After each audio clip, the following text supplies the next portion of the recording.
big deal for a lot of big titles. We learned a lot of new stuff, but we also learned about a bunch of new games that we had no idea about before. Hi folks, it's Falcon, and today on GameRank's 35 brand new games announced last week. Starting off with number 35, it's The Thing Remastered. So Night Dive Studios did a really good job remastering System Shock 2, and they aren't stopping there. They're taking on the 2002 survival horror third-person shooter, which functioned as a sequel to the original 1982 film. And if you remember what that game looked like, it's looking a lot better. We didn't see in-game footage, it's pre-rendered footage using in-game assets. But still, that gives us a pretty good idea of what to expect nowadays, at least. I would highly recommend looking into that game. It's a really good survival horror, and I'm excited to see how the remaster works. Night Dive knows what the hell they're doing. We have no info on a release date, but that's fine. I'm okay with that. I'm excited knowing it exists. And number 34 is Eric's Home, The Stolen Dream. A pretty good-looking 20th century top-down stealth game. Honestly, it's one of those games that looks just totally unique. And interestingly enough, it comes to us from some Battlefield and Mirror's Edge developers. Developers called River End Games. And we haven't really gotten a lot about it. Just a lot of really gorgeous looking gameplay and a little bit of a taste of some narrative. The city's got some slightly Dishonored vibes, albeit with less of the mystical aspects. I don't know, I'm really excited for this one. We don't have any release date information again, but we will definitely be giving you more on Eric's Home.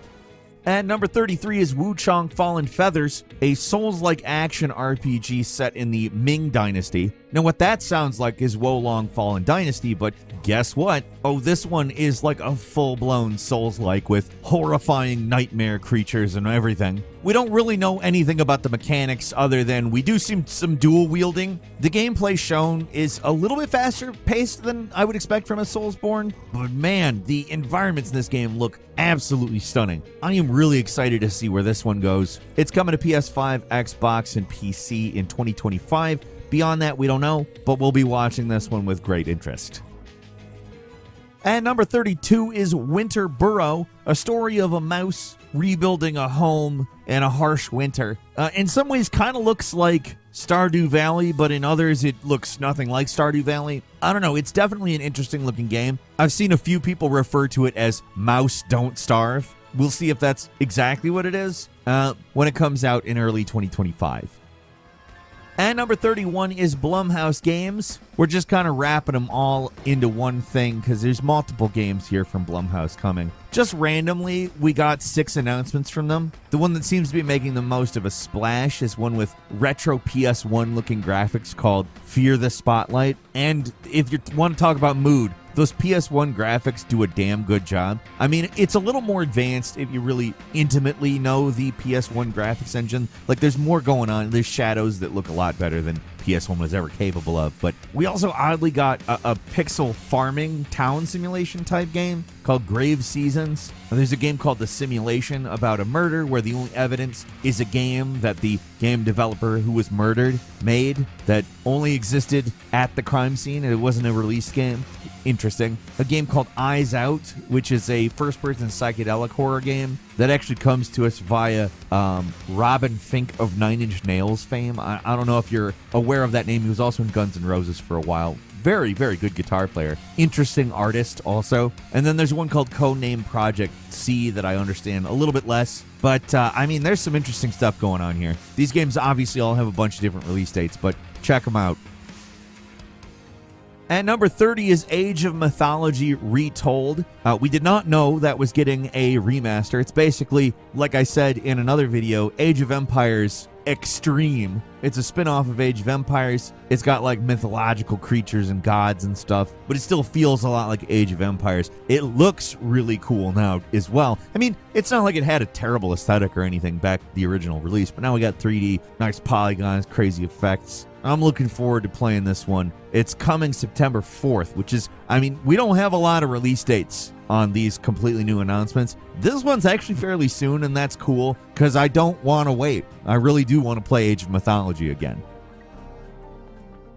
And number 29 is Astrobot. If you remember on the original PSVR, there was a demo thing called Astro's Playroom is probably one of the better games on it, actually. And the follow-up is just a straightforward platformer that builds on the ideas that were in that game, which I think is the right direction to go. It does look like it will be carrying over the romp through PlayStation days past, I guess, that Astro's Playroom had, but it looks a little bit more like a game rather than kind of a tech demo that reminds you of all the cool PlayStation stuff. And I like that. I'm excited to play it. It's kind of interesting. I've been seeing people say it's a serious competitor to Mario, and while I like the previous Astro games, that's interesting to hear. It's coming to PS5 on September 5th. And number 28 is Behemoth, a game coming to us from Skydance Games. It's a VR game that kind of, at first, kind of makes me think of Skyrim, but there's a lot more blood, and it looks like we're dealing with much bigger monsters. And we got definite VR sword fighting, which is, it's something that, if it's done right, is going to be awesome. I mean, this looks like a pretty exciting game. Skyrim without the mystic stuff, but with much bigger boss battles. I think definitely worth a shot in VR. It's coming to PSVR too. There is no release date though. And number 27 is Ballad of Antara, an action RPG from Tipsworks Studio, set in a fantasy world that's going to make any Souls-like person at ease. But honestly, we've got some Final Fantasy X looking Farplane stuff in this trailer, which is interesting. I don't really know exactly what's going on here. And if the fighting actually looks like it does in this trailer, we're in for some really dramatic camera work during fighting, and I like the idea of that a lot, but we'll see. Ballad of Antara is coming to PS5 in 2025. And number 26 is Dynasty Warriors Origins. I mean, this is the big, maybe we shouldn't have made an open world Dynasty Warriors game. That's what it looks like. They are teasing some absolutely insane sized battles. They did not show us anything that looks even vaguely like bland MMO wandering, and they made sure to tell us that it's a nameless hero. So probably we're going to see character creation stuff in a Dynasty Warriors game. I'm all about that. I love me some Dynasty Warriors. I love seeing a next-gen looking Dynasty. We've never seen that, at least not yet, and this one is landing next year.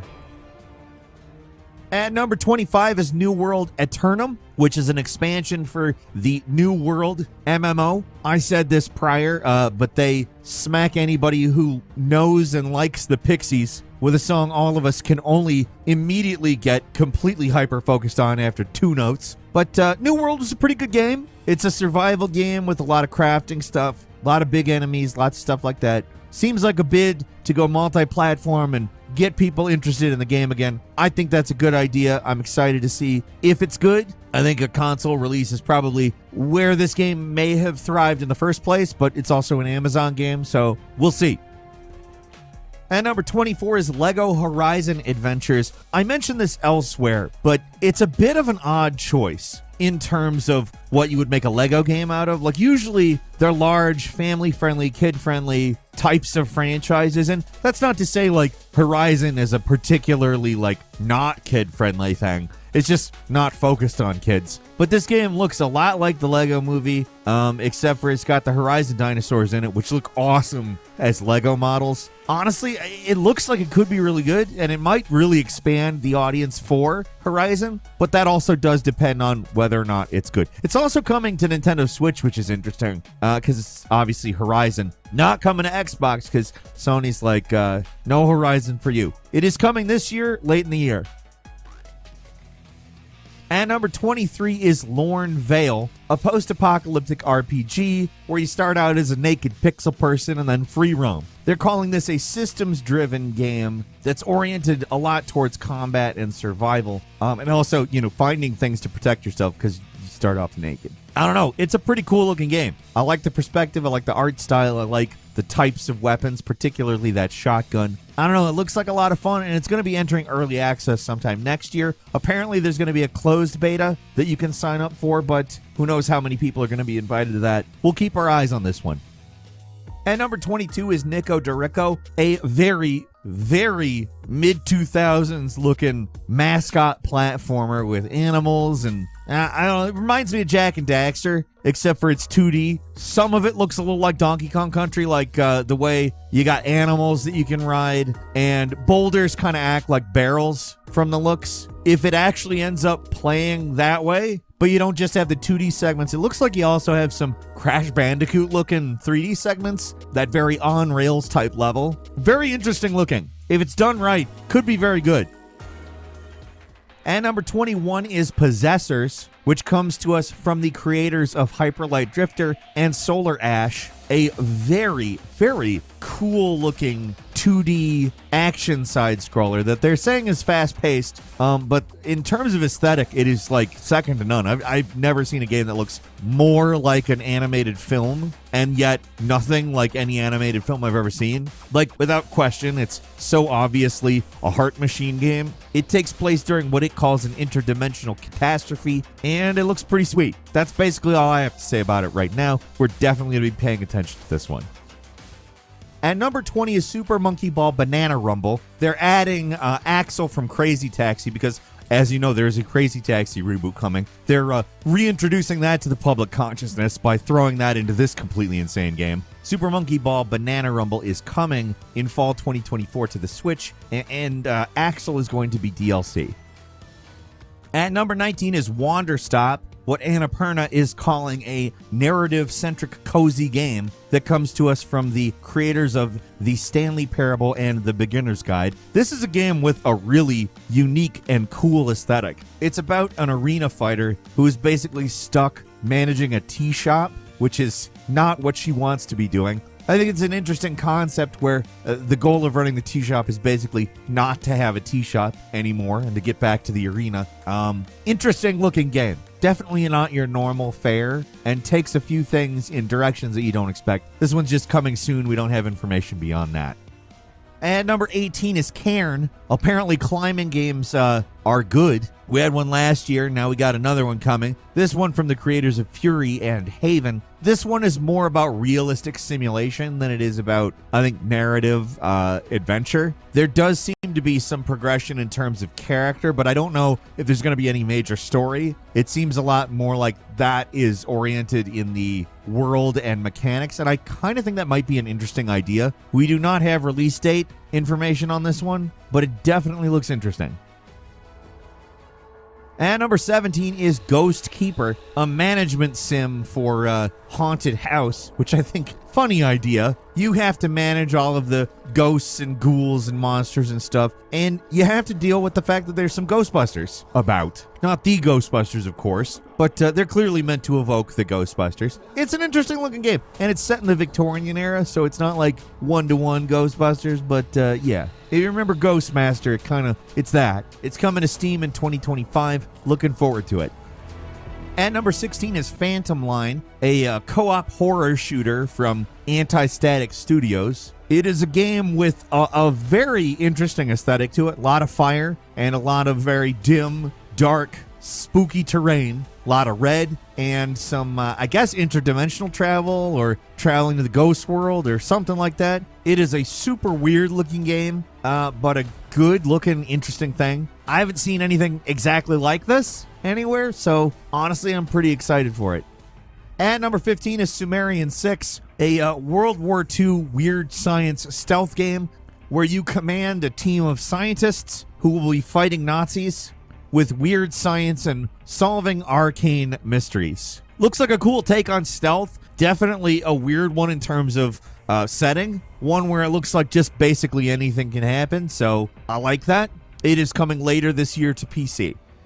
At number 14 is Sid Meier's Civilization 7, which, I mean, it's Civilization 7. It's going to be a city builder, an RTS, and it's probably going to be completely insane because there's always tons to do in a Civilization game. Honestly, I'm really excited to play this. It's been actually quite a while since the last one. It's weird to think about, but Civilization 6 is like 8 years ago. Civilization 7 is coming in 2025. Looking forward. And number 13 is Polyaris, a single-player skiing survival game. This was a game where the trailer really went ahead and put us into a what is this mode. They did not give us a lot of information. Trailer was short. It's actually really cool looking though, and they made it definitely look like a mood game, which I kind of like the idea of. It's a post-apocalyptic frozen open world game, so yeah, let's see exactly where that goes. And number 12 is Harry Potter Quidditch Champions, which actually, in terms of aesthetic, reminds me a great deal of the old Harry Potter Quidditch game. It's a little bit more, I think, friendly in terms of like looking more like cartoony, fun characters. I think the original kind of looked like that because of limited technology as opposed to on purpose. This looks a little more on purpose. Got a little bit of a Fortnite look to it. But at least we have an answer for why there's no friggin' Quidditch in Hogwarts Legends, right? Quidditch Champions is coming to all consoles on September 3rd.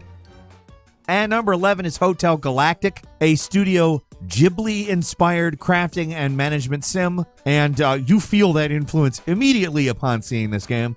Everything about it looks very much like that. But it's a crafting and management sim. There's a Kickstarter for it right now. They have not launched the Kickstarter. You can notify on launch if you're interested in helping fund this game. It's definitely an interesting looking one. We haven't really seen anybody attempt to take this on in such a way. Obviously, they've stuck closer to RPGs when they go for the Ghibli aesthetic. Ghibli aesthetic. You know what? Sue me. I say it however I say it. We don't have a release date on this one, especially since we don't even have a Kickstarter date on this one. But it is a cool looking game.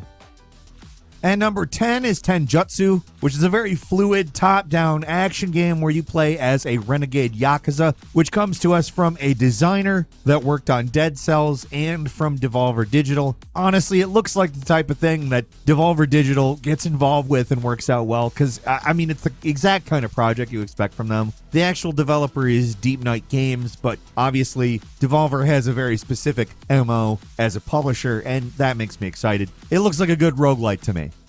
And number 9 is Mighty Morphin Power Rangers Rita's Rewind. It is 100% a Ninja Turtles style arcade game. There have been Mighty Morphin Power Rangers games like this before, and it looks a lot like the type of thing that in the 1990s I would be absolutely insane for. Plus, some weird 3D segments, including forward-scrolling vehicle segments and Megazord fights. It looks cool. We don't have a release date, but you can wishlist it on Steam. I'm excited. I will definitely play this.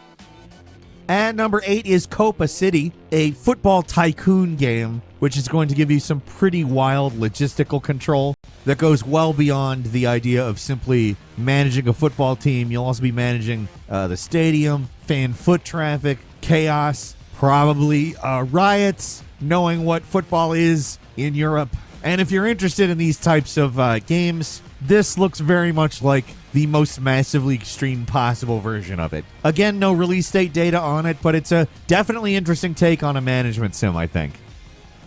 And number 7 is Life is Strange Double Exposure, which brings us back to the original protagonist of the series, Max, and gives us a world where she has 2 alternate realities that she goes in between to try to solve the murder of her best friend, who is alive in one of them and dead in the other. I think the idea is to stop the murder in general. You're trying to stop it in the world where she's not dead. Maybe that can stop her from dying in the first place. I don't really know. It's Life is Strange. It's obviously going to be weird, but I'm excited for it. I think it's a good-looking game. It is coming to Xbox and PC on October 29th.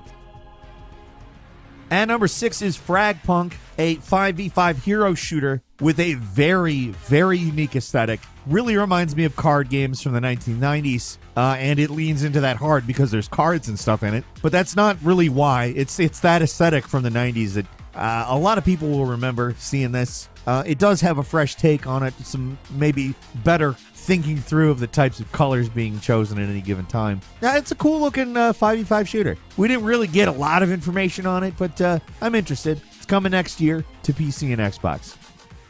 And number 5 is Gears of War eday, which is a prequel, happens 14 years before the original Gears of War, and will be showing us what happened when the Locusts began attacking humanity. It's the original invasion of that. I think that's a cool idea. I would, of course, enjoy seeing that happen. The trailer went the right direction and brought up Mad World. I don't know. It's something I'm interested in playing, of course. We don't know when, but it's coming to Xbox and PC.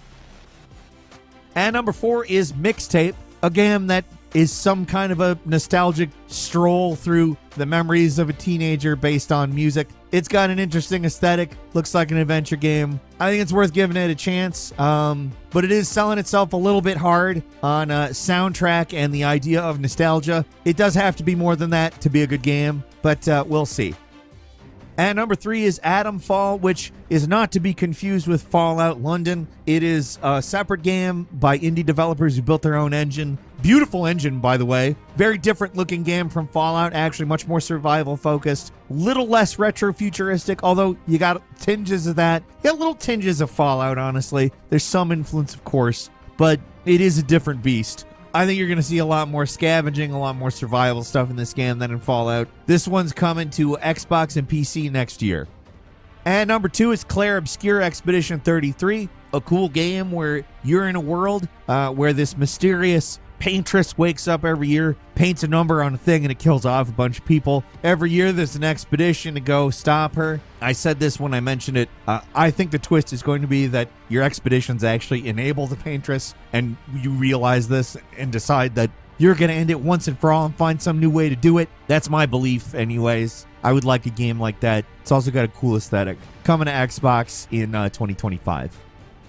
And finally, at number 1, it's Doom: The Dark Ages, which is not a game anyone asked for, but if you ask me, it's the right game to release because it's taking the Doom, it's injecting some crazy medieval demonic imagery, giving us a bunch of weird medieval takes on a lot of Doom weapons, and also fleshing out the world of Doom quite a bit. This is stuff, obviously, we haven't really discussed in the lore. We didn't know there was any Dark Ages stuff that happened with Doom, but it looks sweet. I'm absolutely there for more Doom. I'm there for taking Doom to the Dark Ages, and I'm going to be playing this 100%. Doom Dark Ages is coming to Xbox, PlayStation, and PC in 2020. Like, comment, and subscribe.